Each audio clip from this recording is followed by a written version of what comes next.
Sofia leads the value-based care operations and administration team within Providence's Population Health Management Division. That's a mouthful, Sofia. It's a big business card.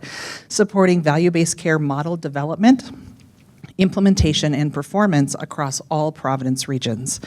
Prior to her current role, Sofia managed business development with Providence, Alaska, so we had a chance to work together, leading the region's certificate of need work and collaboration efforts with physician groups. I've had an opportunity to work with Sofia for quite some time. I've heard her presentations around value-based care. I think you'll be pretty pleased with with what she has to say. So, I hand it over to you. Thank you, Amy. Now that you said the expectation is really high, I'll try to go ahead and live up to them. Okay, now this is going to be interesting because typically I need both of my hands to speak, so we'll see how this goes. But, and also I have a few slides prepared. Some of the slides will be pretty challenging to see, but I'll talk you through them, so don't even worry that some of the text there may be really tiny. So first of all, I'm really happy to be here. It's always nice to be back in Alaska. As Amy mentioned, I started my healthcare career in Alaska, in Anchorage, as an intern with Providence 12 years ago. And I did business development and CON work, really enjoyed the CON certificate of need work. And I do understand that that's a sentence you don't get to hear very often. But yeah, I really like the CON work. And then I moved to the Population Health Division with Providence, working with all of our regions, including Alaska, developing value-based care models, working with provider groups to implement and manage performance of the models, as well as to explore and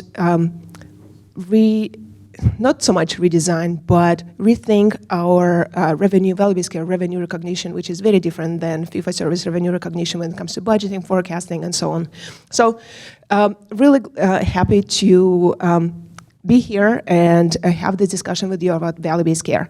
And also want to know that this is not intended to be a report out, but rather a conversation. So please chime in with questions, comments, stop me at any point if you have something to add or if you have a question to ask. All right, so let's talk about value-based care. I think I was supposed to have a clicker or something, right?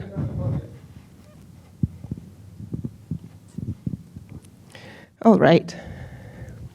Okay. Let me try this. Okay, healthcare, the US healthcare industry is changing. There's your Price Transparency Act again, and a lot of things, it feels like more change came to the healthcare industry in the last 12 years than maybe in 30, 40 years before that. And as the industry is changing, providers want stability or security in their compensation models. And as traditional reimbursement decreases, value-based care models become more and more relevant. And that's why I'm really happy to have this conversation with all of you. Do I think value-based care is some sort of a silver bullet or answer to all of our troubles in the US healthcare? I don't, but I know that value-based care is a path worth exploring, a path worth learning more about. So let's talk about value-based care today. And also, if you're taking notes, any of those other topics could be a great topic for future conversations. Okay, value-based care. On a side note, when I just started with Providence, one of the first things I learned was that managed care is a bad word in Alaska. And at the time, I did not know what managed care was, or why it was a bad word, so naturally I asked why. And the answer I got was because providers do not want insurance companies, do not want health plans to tell them how to treat their patients, what they can and cannot do for their patients when it comes to clinical care. And I just want to make it clear that value-based care is not that. Throughout my presentation, I may use the word managed a couple times, but we're not going to be talking about that managed care that failed so spectacularly in Alaska back in the 70s. So what is value-based care? So this is a very wordy slide, and I only have myself to blame for that, so feel free to disregard, just use it as a backdrop. But one of the easier ways I found to describe what value-based care was or is to do a compare and contrast all of you are familiar with the traditional fee-for-service reimbursement methodology. Essentially, this is a model where healthcare providers get reimbursed by private payers or by government payers based on the volume of care or services they provide. And there are some downsides of these reimbursement methodologies that I don't think is going to be surprising to anybody. Some potential for services overuse. There is increasing cost or reduced focus on preventive care. And as a contrast, value-based care is, in broadest terms, value-based care is a reimbursement methodology that shifts provider incentive from being volume-driven to focusing on quality, focusing on providing high-quality care and reducing cost of care across the continuum. And this is, of course, easier said than done, but generally this is accomplished by placing greater value on patient outcomes, patient experience, provider experience, care management, utilization management, and clinical practice redesign. Models of care are very, very important in value-based care, and we'll talk about this a little bit more later on. And all of that is achieved through patient education, provider education, changing provider behaviors, and rethinking compensation structures that we have in place between plans and providers, or within groups and providers. And also it is achieved through value-based care contracting that allows us to align providers and payers to the same goals that we as a healthcare industry are trying to drive. So if we take a look at what value is in value-based care, it's really, it can be expressed in this equation, quality and patient experience over cost of care. Though I should note that patient experience should really say patient and provider experience, as provider experience is really, really important as well. So if we talk about value-based care, again, in broadest term, we can think of it as managing to the lowest cost of care while improving outcomes in provider and patient experience. Okay, so this is also a bit of a wordy slide, but I just want to call out that there are a lot of value-based care models or alternative payment models, or APMs, as I will refer to them, that already exist in the industry. And there are also a number of ways one could classify or one could think of value-based care models in terms of level of risk a provider would be taking, a level of integration between payer and provider. And but one of the models, one of the frameworks that is most commonly used in the industry is the APM framework that was developed by HCP-LAN. And HCP-LAN stands for Healthcare Payment Learning and Action Network. And it is a public-private collaborative that was put in place a number of years ago to accelerate the transition of healthcare industry from fee-for-service to fee-for-value. And that collaborative, that HCP-LAN organization, Learning and Action Network, they have accomplished a number of things, but one of the things that they're most known for is developing this alternative payment or APM framework. And we won't really go through all of these bullet points, but I just want to let you know that this alternative payment framework provides a common language to be used in the industry to look at different alternative payment models that exist, and it provides a foundation for providers to develop and implement, well, actually for providers and plans, for all of the players in the healthcare industry to provide foundation for implementing APMs and evaluating progress towards healthcare payment reform. And next slide. And this is definitely not the slide that I expect you to read or to be able to see, but I wanted to include this because this snapshot is very commonly used in various publications. That's actually a snapshot of the framework. Hope all of you can see. I just want you to see different colors, so 4 different buckets. So that's what the HCP-LAN APM framework looks like. So you can see that at the very high level, the APM framework defines 4 different categories of APMs. And the one on the left, the category 1, it's actually, there's actually no APM, but this is our traditional fee-for-service reimbursement methodology. There is no link to quality of value, and it's very traditional reimbursement. that providers, all of the providers are familiar with. And then if you move from left to right, that's where you start seeing more risk that will be accepted by provider and more complex APMs. So if you move to the red kind of bucket, red quadrant here, category 2 APMs, this is where we're starting to see payments tied to reporting or payments tied to providers' ability to demonstrate certain quality results. Category 2 APMs are still based on the fee-for-service infrastructure. So for every visit, for every procedure that provider performs, for every visit that patient comes to provider for, provider still gets paid on the fee-for-service basis. But that's where, in category 2, that's where we start seeing payments such as a quality bonus, quality incentives, or care coordination fee. A quality incentive could look like if a provider or provider group for the patients who are in panel with the provider are able to demonstrate that, for example, I'll use cancer screenings, a very common set of measures that we see in alternative payment models.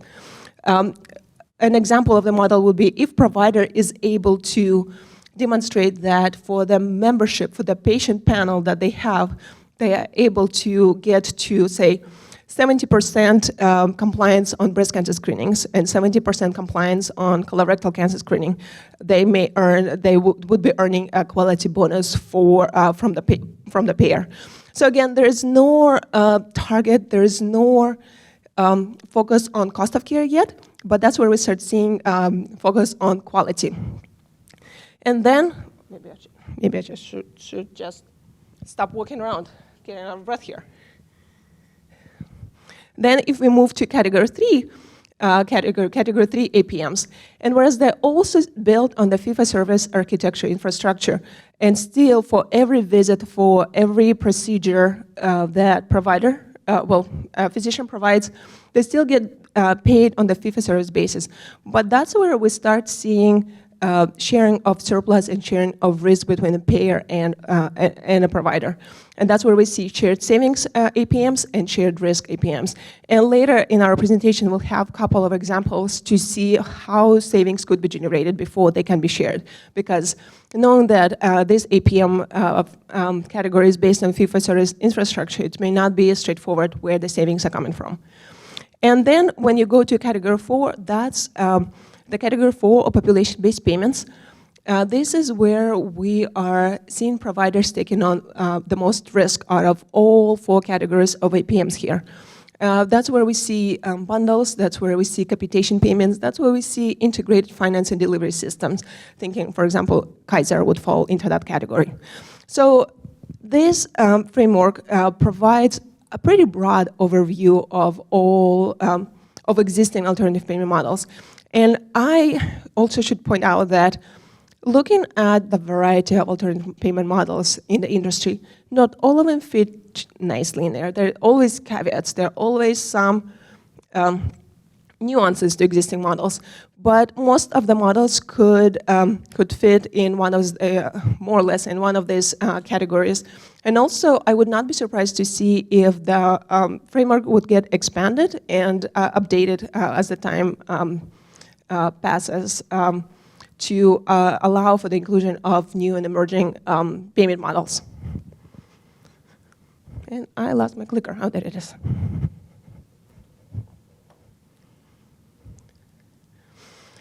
All right, why should providers care about value-based care?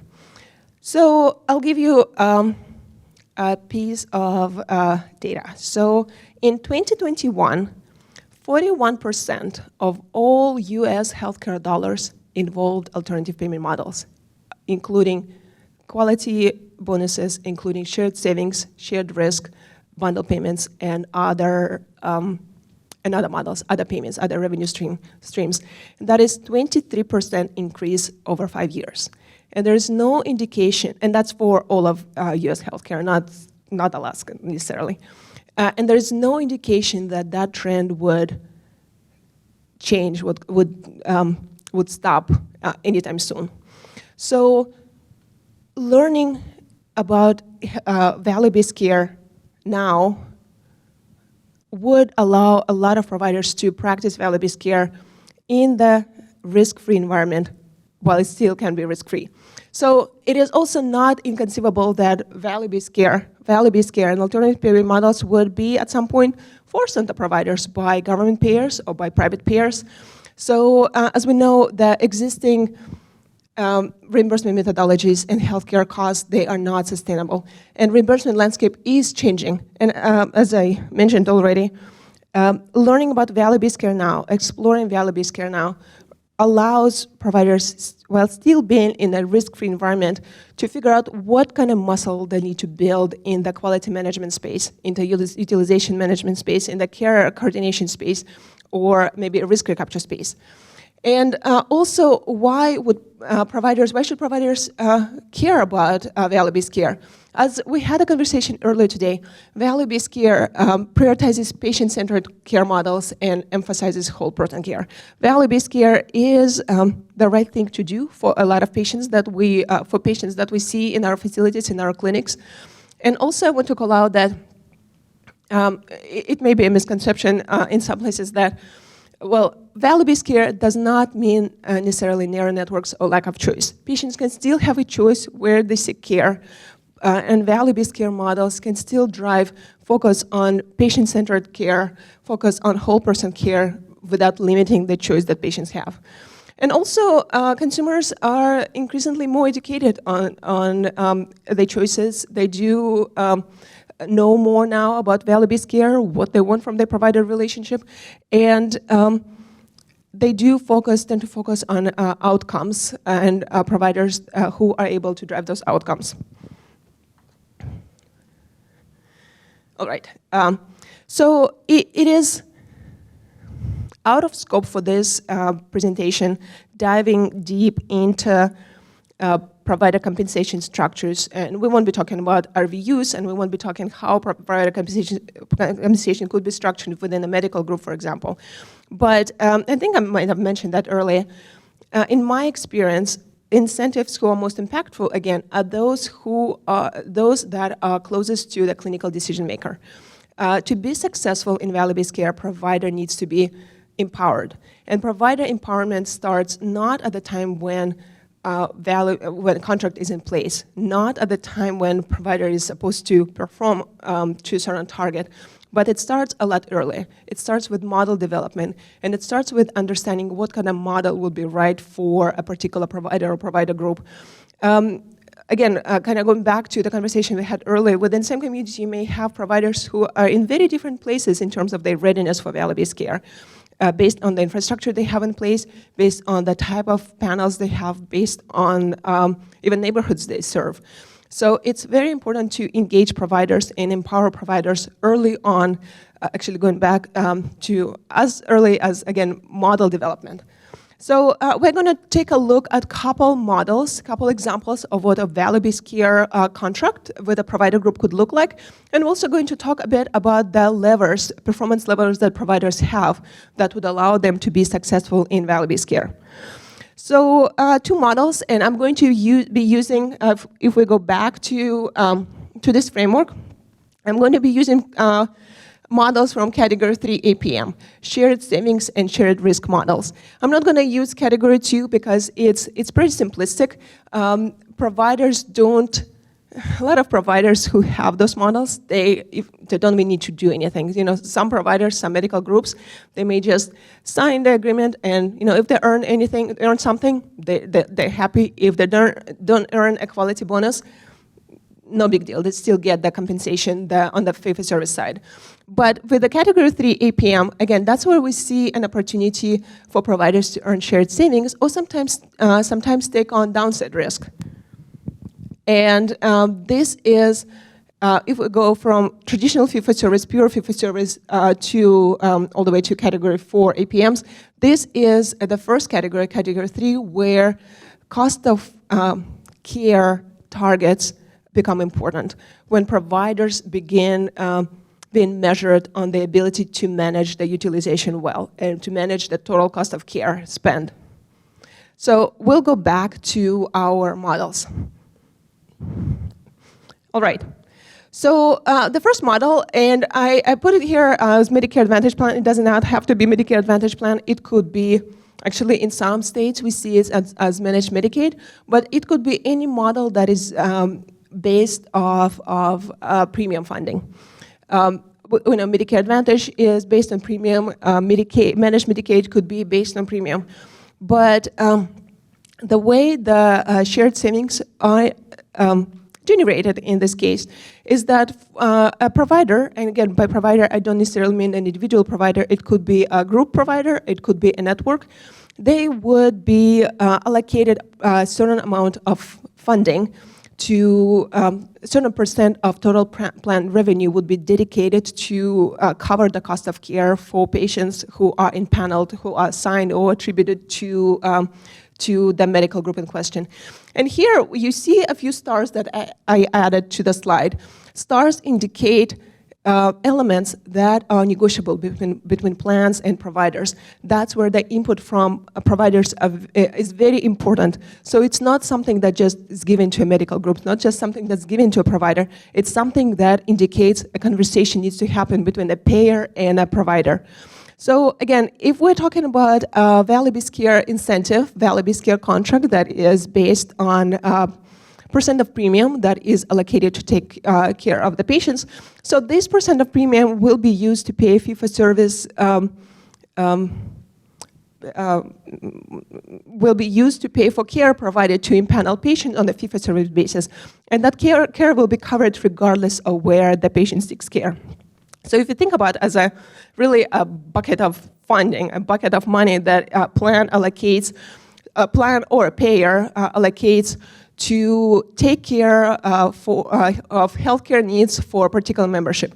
So throughout the year, that the funds in that bucket are used to pay providers for care, for visits, for procedures on the fee-for-service basis. At the end of the year, if there's any funds left in that bucket, a provider to whom who has the members impaneled with them gets to share that revenue surplus with the plan. So how do we make sure that there is money left at the end of the year in that bucket? And actually put a pin in that, and we'll get to that in a second. I just want to call out a couple more things on this slide. So we talked about that already, that the percent of plan revenue that is dedicated to fund healthcare needs of the impaneled membership is a point that is negotiated between plan and providers. Also, we know that fee-for-service payments, the fee-for-service schedules also can be negotiated between plan and providers depending on what plan we're talking about. And also, when it comes to how the surplus is shared, this is also a negotiable point. And you also see that I added here a quick, let's see, I'm not sure how to use there it is, quality outcomes check. And this is not uncommon to see some sort of quality outcomes check before revenue surplus could be shared. Again, hypothetically, hypothetically, a provider could drive the care very low if they don't see anybody, right? If they don't bring anybody for any services, if they close the doors and just don't see any patients. Again, that's a very, very hypothetical scenario. I'm not suggesting that anybody is doing that. But to ensure that healthcare is managed to be the lowest it can be, while health outcomes, quality outcomes, are still managed to be at a very high level, we often see quality checks in our contracts. And those quality checks could take shape of different quality measures. For example, going back to our earlier example of using colorectal or breast cancer screenings. It could be measures around chronic care. For example, a provider would need to demonstrate that they are able to help the patients manage their diabetes well, check to make sure that they have blood sugar under control, do eye exams, do nephropathy screening, and so on. But again, this is also a negotiable thing, something that providers and plans can negotiate. So that's one example. If we look at the other example I have here, and this one is, I put it here, a commercial plan, but this could be really any plan.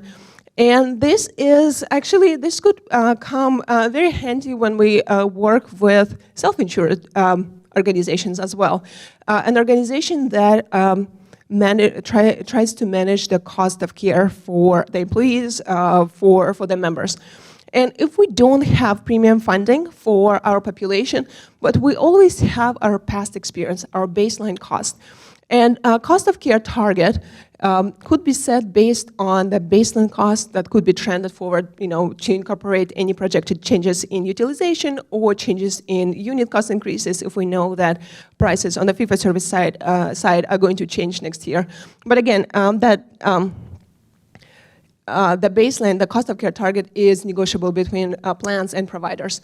And at the end of the year, if the actual total cost of care for the attributed or assigned membership that we have in this contract is under the target, the trended baseline cost, a revenue surplus would be generated, which then a plan and a provider could share. Again, all of that, a lot of points here, they are negotiable points between providers and between plans. And both of these examples, they illustrate shared savings, not necessarily shared risk contracts that can exist between plans and providers. And often this is a first step for plans or for organizations to really try out value-based care. Still, these models are based on the fee-for-service infrastructure, so providers would still get paid, but they do have an opportunity in these models to explore, again, quality management infrastructure, utilization management infrastructure, rethink and maybe redesign models of care that they have to see what interventions would be right for them to make sure that they can connect with the patients, they can reach out to patients, bring it in for preventive care, because in value-based care, providers are successful in value-based care when they really put emphasis on preventive care, on primary care, and providing that whole person care we talked about earlier. And that's how they keep their patients out of hospitals, they keep them out of ED, they reduce preventable utilizations and avoidable ED visits. And that's when the cost of care really starts getting under control. Now, let's talk a bit about, maybe I'll pause here to see if there are any questions. Oh.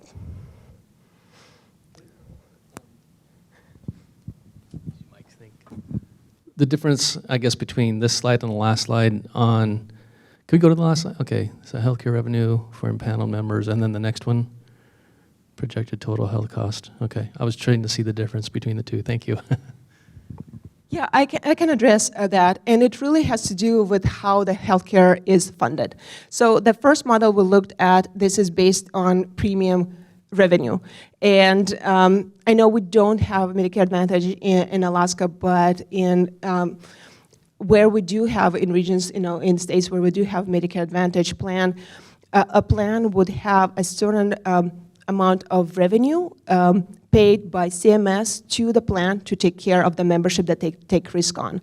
And in this example, a percent of that total revenue would be dedicated to put in that bucket that we talked about to fund the fee-for-service expenditures from the plan for the care of the members who are impaneled with the provider. And in the second example, we don't have premium funding here.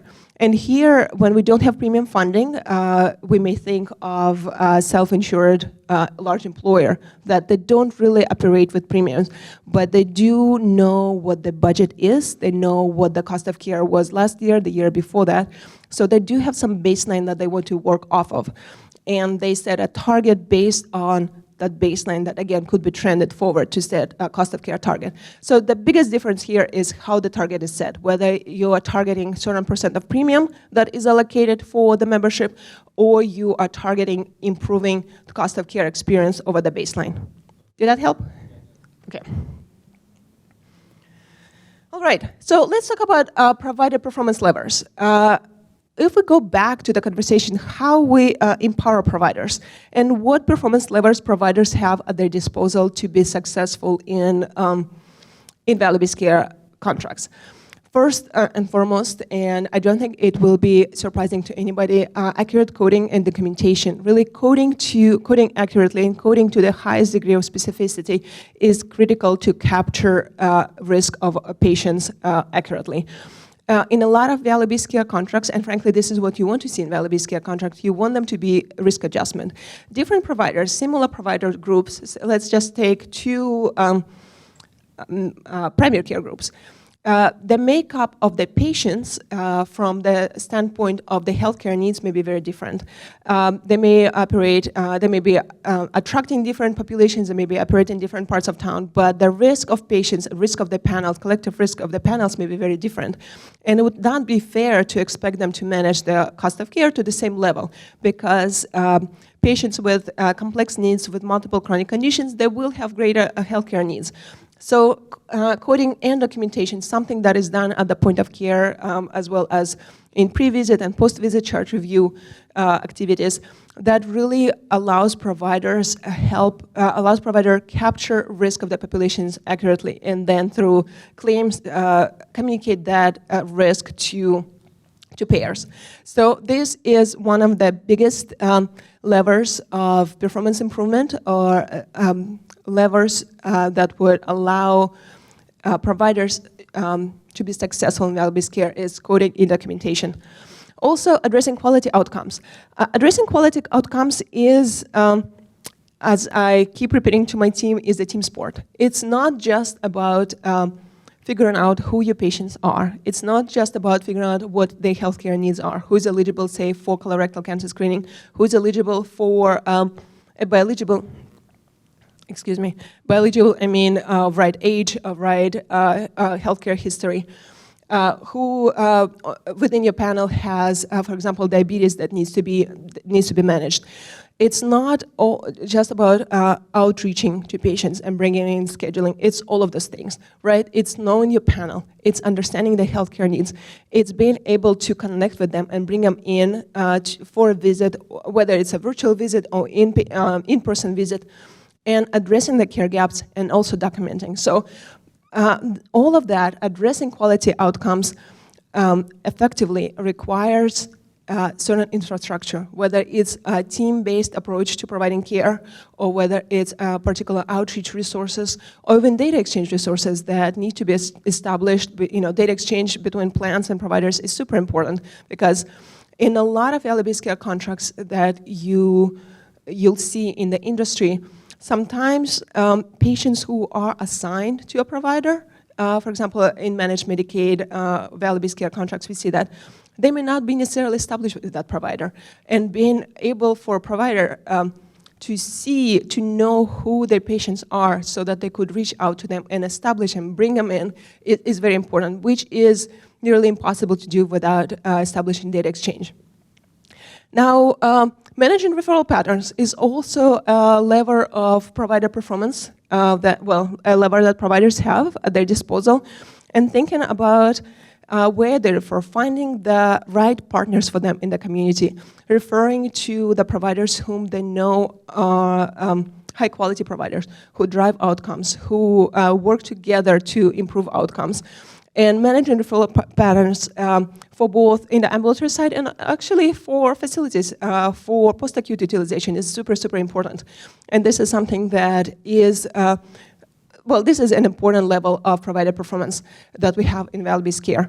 And also managing total spend and total cost of care, and looking at the entire spend, looking at where the spend happens, and understanding that it's not just what we do in one visit that may happen one day a year, but it's connecting patient and educating patients on options that they have, so that when they have an emergency or perceived emergency where they could otherwise go to an emergency department, for actual emergency, of course they should go to emergency department, but sometimes we see in our emergency departments people who patients presenting with conditions that don't really require an emergency department level of care, but who don't necessarily know what other resources they may have, or for some other reasons they may be presenting in emergency department.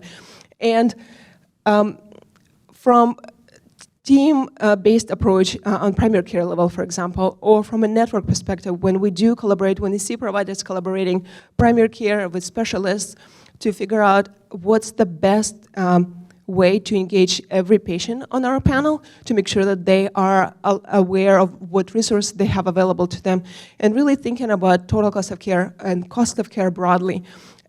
This is, I think, managing total spend, total cost of care, whereas it is a significant lever, I think it's the most challenging thing that providers, out of all these 4 levers that providers would have to do.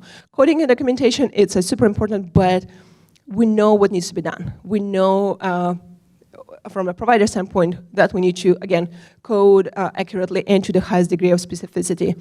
For addressing quality outcomes, we know what needs to be done. It's a matter of doing that. For managing referral patterns, it gets to be a bit more complicated, but overall we know that if we are able to find providers who deliver high quality care and establish relationship with them, we can do that. For managing total spend and total cost of care, that can be really tricky, and that's where data exchange and having data available to providers for utilization analytics becomes very, very important.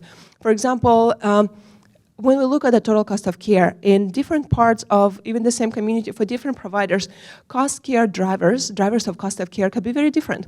I've seen a provider that I worked with that we saw that they had a really high rate of high-cost imaging use, MRI, CTs, and PETs, and PET scans. And that the rate of use of high-cost imaging for them was quite a bit higher than other providers that we had in the same part of the state. So we were able, since we were able to identify that, we were able to work with providers on provider education and work with available tools that we have at our disposal to curb that high-cost imaging utilization. But we would not be able to do that, we would not be able to identify that as a cost driver if we did not have access to data, to claims data, or to EMR data, or the combination of the two to really do those, structured analytics. So these provider performance levers, as I mentioned, and again, as I mentioned earlier, it's important, it's very, very important to empower providers to be successful in value-based care. And it's important to structure incentives and reimbursement and compensation to fund appropriately all of these activities, because without this, value-based care, transition to value-based care will not happen just overnight and will not just happen magically. And rethinking provider compensation structures and aligning payer and provider goals to really payer and provider activities and work to the goals that we are trying, all of us trying to drive in healthcare of reducing cost of care spend and improving quality outcomes is impossible without funding these activities on the provider side. All right, now let's talk about value-based care landscape in Alaska. And this is where I'm hopeful to have more of a discussion with all of you. As I mentioned earlier, since I used to live in Alaska and I used to work for Providence in Alaska, I do have a level of familiarity with Alaska greater than some of my colleagues that I work with on the population health team. But still, I would like this to be a discussion. So if we look at the value-based care landscape in Alaska, we know that healthcare costs are super high in Alaska for both employers and consumers. I don't think that is surprising to anybody. I think we are on the same page here. Also, from what I see in Alaska, we do have a limited presence of value-based care payment models. We do have some for both Medicaid population with the demonstration project. We do have some in the commercial space, but overall we do not have too many value-based care models currently in place in Alaska. We also have limited presence of clinically integrated networks or high-performance networks. Not to say that we don't have any, but we don't have I don't believe, and please correct me if I'm wrong here, I don't believe right now there is one clinically integrated CN network or HPN network that would incorporate providers across the entire care continuum.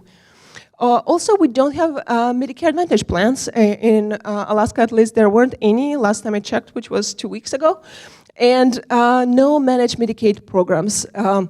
And any objections to what you see here? Any pushback? Did I get this right? This is based on my understanding of Alaska? All right. So, question for all of you. And this was just my thought process. So why is there no value-based care in Alaska? And I keep coming back to this one, not just in preparation, not as I was preparing for this particular presentation, but this is something, as I work with my colleagues in Alaska, this is something that I've been pondering. So why is there no value-based care in Alaska? Is it because there are no CMS pilots in Alaska? In a lot of other regions, a lot of other states, there are various CMS pilots, various innovative programs that CMS is trying out. Is that a reason? Or is it because the employers not pushing for value-based care? We do have a number of large employers in Alaska, and I believe a majority of them are self-insured. And are they not... why are they not pushing, I wonder, for value-based care? In other regions, I have seen large employers who would require that providers or plans they contract with, plans that they contract with would require providers in turn to engage in value-based care, alternative payment models, and require focus on population health. Or is the state of Alaska not pushing enough for value-based care? Well, earlier today, I learned that state of Alaska is going to be pushing more so for value-based care. So it would be great to see what that would look like in Alaska. Oh, is there insufficient education on what value-based care can do, both for employers, for providers, for patients demanding that, and for payers? Is there, among providers, the satisfaction with the status quo? So that, if anybody has an answer to that, please let me know. Or is there a hesitancy to contract with new plans or any other barriers? Any comments here? What are your thoughts on this? Why isn't there value-based care in Alaska to the same extent that we see in other places in the nation? Anybody?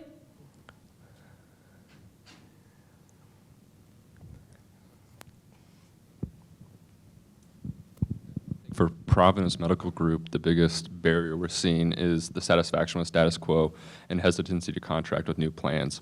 And I think that most often relates to if we were to try to form a CIN, which I know there's things in progress around that. But some of those private practices, it's just the cultural fact of changing. Some of them are still using paper charts, and what does that require in this new plan to be able to be in the plan? And that requires change and cost and people, labor, whatever that would mean for them. Mm-hmm. Mm-hmm. And that, don't give the microphone away yet. I have a follow-up question for you. And that hesitancy, I believe the majority of providers in Alaska, they are independent providers, right? Very few providers are employed by systems or large organizations. And do you expect that will change in Alaska anytime soon? Well, I think it's kind of just goes along the idea of that people say that Alaska tends to be 10 to 20 years below the lower 48, and what we're seeing in the lower 48 is just mass consolidation across all the healthcare organizations. So I do expect that consolidation in the state of Alaska will occur at some point. I guess it's just the question of when. Mm-hmm. Thank you. Thank you. And I wonder, not to put any of you ladies on the spot, I wonder if you would have any comments from rate review office and as to why we don't see a lot of value-based care in Alaska. This is Marcy. I just had one thought. I just think the healthcare system is complex, and it kind of goes back to our landscape with, potentially having, the military population, the tribal health organizations, and just the complexity of all that, and the time and resources to get together and kind of work through all of that is pretty intense. That's a great call out on the complexity of the healthcare system. Actually, I have not seen Alaska Native or tribal healthcare system this robust as we see in Alaska anywhere else.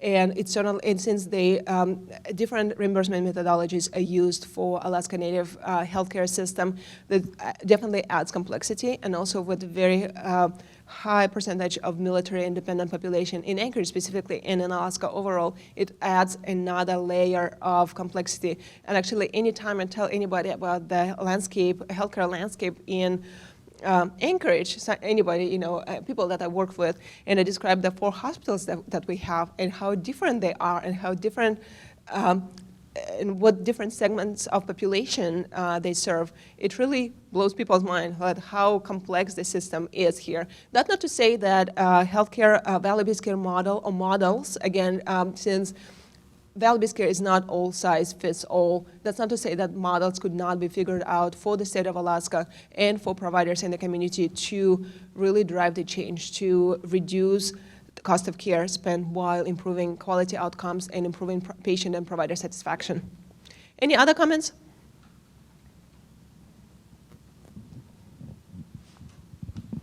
I have a question about the impaneled. I don't know, Christian, you may be able to help with this too, but the foundation of, I guess, making these models work is having your impaneled population. I don't know in Alaska if we have a hard time with that, with the people coming and going from Alaska. I don't know if that's a barrier also, just to understand, can we get one impaneled body and really truly give them whole care? I don't know if that's a hesitation of some Alaska healthcare. That's a great call out, and perhaps the answer for how we form our panels or how we define attributed or assigned population could be different for different lines of business. We know a lot of seniors who spend summers in Alaska and travel outside. They may be very hesitant to sign up with a Medicare Advantage plan because they, if they're concerned that they will not have the same flexibility in terms of where they seek care, where they get care when they travel, say, to Florida for winter, whereas on traditional Medicare, they can go to any provider as long as that provider accepts Medicare. So that's a great call out.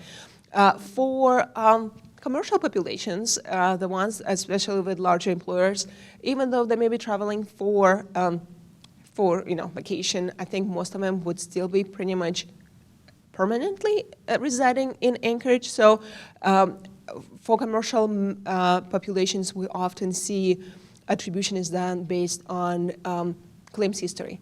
If, for some reason, I go to Providence, Alaska Medical Group for primary care, and a plan would see that they have claim history for me going to primary care, they would attribute me to Providence, Alaska Medical Group. So for commercial populations, it could be done based on claims history to see where they're going. Of course, there will be always a population that doesn't go anywhere, and not to say that they don't have healthcare needs. And for that, there could be additional programs put in place by plans or in collaboration with providers to engage those populations and bring them into primary care. But for Medicaid population, that's an interesting one because I have seen a number of things done of how to connect how to impanel Medicaid members with different providers in the community. Because a lot of Medicaid beneficiaries, at least what I've seen in other states, well, not all of them seek care, right? When they have healthcare needs, they may visit an emergency department, but they don't have a connection to any primary care clinic. And what I've seen in other areas where I do work in other states with managed Medicaid programs, is that a plan say an insurance company, a plan who takes risk on from the state on total cost of care for the Medicaid population, particular Medicaid population, they may assign patients to providers just practicing in the same community, which could be hit or miss, right? It could be, of course, first they look at the claims history, and if there's claim history indicating that patient A goes to a particular provider, they will assign them to them. But again, a large percentage of Medicaid populations, they don't have any claims history. And for them, as being assigned to a particular provider just because they reside in a certain community can be very challenging because for Medicaid members, the address that they have on file with the insurance company, with the plan, or with Medicaid office may not be where they actually reside.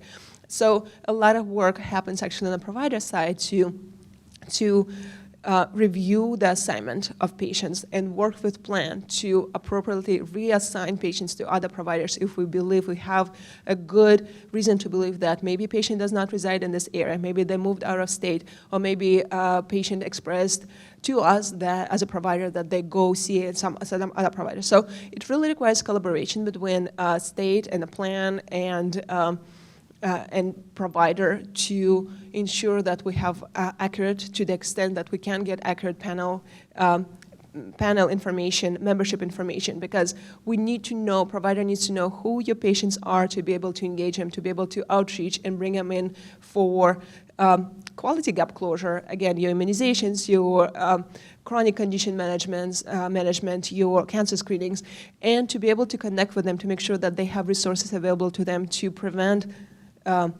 unnecessary ED utilization, avoidable ED utilization, or reduce preventable hospitalization down the road.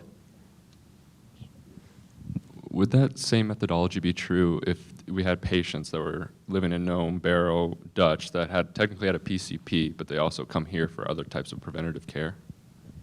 That's an interesting question. So they will be seeing different primary care providers, right? Correct. So, and this one could also be actually a negotiation point between provider and a plan, how distribution methodology is defined. What I have seen is that when a patient has claims history of them going to different primary care providers, plans can rely on, they could see where they have more visits. Say with one provider they have 2, with another they have 4. They then will assign to the provider, attribute to the provider with whom the patient would have most visits.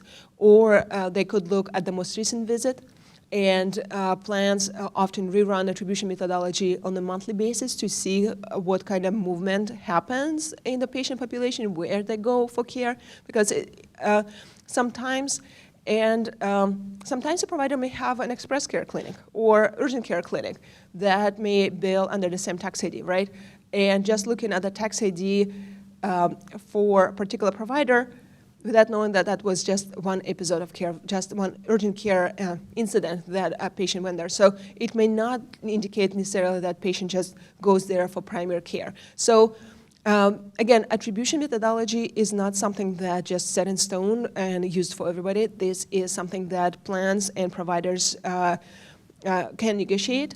Often plans have some attribution methodologies that they have already built infrastructure on to run, the algorithm, but in my experience, this is something that could be discussed, and improvement to attribution methodology to account for nuances, as you mentioned, could be incorporated. Any other questions? We have a comment from our online viewer.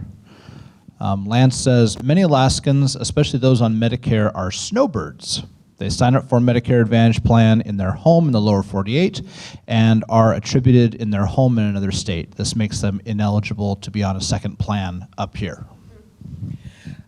Yeah, and I think that was brought up already. How do we work with snowbird population, with seniors who like having choice of where they get care and maybe hesitant to sign up with one plan if that is going to limit their choices? So a lot of plans that I work, well, not a lot of, some plans that I have worked with, they are very willing to engage providers when it comes to benefit design, to really account and understand the needs of the population, whether they need to expand the networks or something to include providers in other states, or really make it not an HMO type plan, but a PPO type plan where patients or members signing up with the plan would have choice. So it is a concern, however, but I don't think it's going to be a barrier that we cannot overcome collectively in benefit design and in structuring our partnership, say if there was a Medicare Advantage plan in Alaska. All right, anything else before we move on to the next one? I think I have one more slide. Okay, so value-based care opportunity. And this slide is intended to kind of sum up what we have discussed already. So what value-based care could bring to Alaska? What are the opportunity that we all could benefit from when we start seeing more value-based care in Alaska? Of course, reducing total cost of care for patients, employers, and the state of Alaska. This is the whole idea behind value-based care, is really driving the cost of care down or controlling cost of care while increasing quality, improving quality outcomes. Also, aligning provider incentives to focus on patient outcomes. It's really shifting provider compensation, provider incentives from being volume-driven to being focused on high quality, cost-effective care across care continuum. Also, a lot of partnership opportunities, opportunities to create physician-led clinically integrated networks or high-performance network, high-performing networks, and really build that network of likely minded providers who would focus on driving patient outcomes, patient satisfaction, provider satisfaction, while working together to control the cost of care. And this is also an interesting one, and maybe could be a topic for discussion next time if I get invited back, around how we structure compensation, provider compensation within networks. Because in networks, to be effective as a network, you do want to work not just with primary care providers, you do want to establish a network of specialists that you would work with, and how and if membership in a value-based care contract is determined at the primary care level, how do you work together? How do you design a compensation structure to provide an adequate, great level of compensation to all of providers within your network working really hard to control the cost of care and improving quality. Also increasing patient benefits. In a lot of value-based care contracts that I worked with that would include managed Medicaid, Medicare Advantage, commercial value-based care programs for commercial populations, we do see increasing patient benefits. Patients really do benefit from improved care coordination, improved care management, from being better connected to their providers, and from being on the receiving end of the whole person care. And again, improving patient and provider satisfaction is a great benefit that we see from value-based care opportunities. And I think that was my last slide, but I want to pause here and see if there are any additional questions or comments.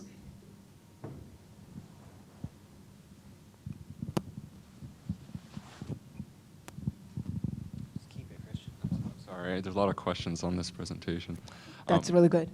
So I'm just curious. So for patients, for example, that have Medicaid as a primary coverage, and they're in some type of non-commercial, capitated value-based care, what barriers or stops are put in place to prevent overutilization of even outpatient services for that patient population? Because what we've talked about before is, with that, what kind of monetary risk or skin in the game, and it's essentially eliminated with that Medicaid. So what would be the barriers to prevent that overutilization? So from the provider standpoint? From the patient standpoint. From the patient standpoint. Patient education is a huge factor that really helps to prevent to manage the utilization and prevent overutilization. Really working with the patient on, again, going back to my example with patient with diabetes, on how diabetes could be managed. Working with them, making sure that they're connected to care management resources, case management resources. Again, those are the resources that need to be funded on the provider side to be available to patients. But it's very rare that patient really, really wants to continue coming to provider for visits. Patients ultimately want to achieve the best health outcomes they can for themselves, and our job as providers is to work with them to get to that point, and that will reduce the preventable utilization down the road, because nobody really enjoys being hospitalized, right, or sitting in the emergency department. So it doesn't happen overnight. It does require work, again, education on the patient side, on the provider side, how we work together, and what resources and infrastructure we have in place to make that happen.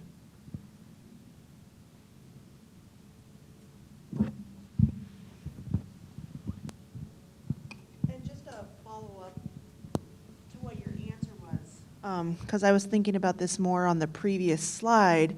You talk about having all this additional screening and these services to support these diabetic patients, but really in my mind, all I'm hearing is I have to go and hire more staff. So like our hospital providers used to be responsible for, hey, somebody comes in, flag them to go get their screenings. Well, now we have a whole screening for life department who's got 5 whole individuals. And so one thing that used to happen in the provider's office, I now pay 5 more people to do. And then so like with diabetic care, you're saying, suggesting case management, so there's another body being added on top of this other team that's managing the panel. So all I hear, and maybe it's just my lack of understanding of the value-based care. I just hear you need to hire more people to implement this value base where hopefully you're getting paid less, but your expenses appear to be getting higher. That's what it kind of sounds like, but I mean. I see why that may sound like that in a sense, but let me clarify that, or at least let me try to clarify that. So on the fee-for-service, if we manage utilization, the fee-for-service revenue will go down, right? If we build our muscle on the care management side, on the outreach side, we will have greater expenses. The whole premise of value-based care and changing reimbursement methodologies is to compensate providers, to fund providers, fund that infrastructure on provider side to be able to provide those wraparound services to our patients, knowing that value-based care, not value-based care, apologies, fee-for-service revenue will go down, and we want to go down. And that's a bit of a hesitation on provider side because it's kind of a chicken and egg situation, right? For provider to be successful in value-based care, they do need to have that infrastructure, that additional staff member, team members hired to case manage, care manage a population in the care, knowing that that will lead to fee-for-service reduction. At the same time, providers don't necessarily have funds available to do that until they have the compensation redesigned for them for value-based care. So it is something that a lot of providers are struggling with, and something that is, I believe, resolved through provider-payer partnership. What we fund first, because some investment in infrastructure needs to be made first before a provider can really shift to whole person care to really be successful in value-based care environment.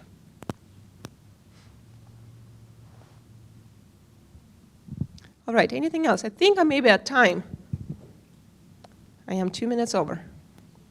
Well, I just want to say thank you so much for having me here. If you have any additional questions, please do not hesitate to reach out.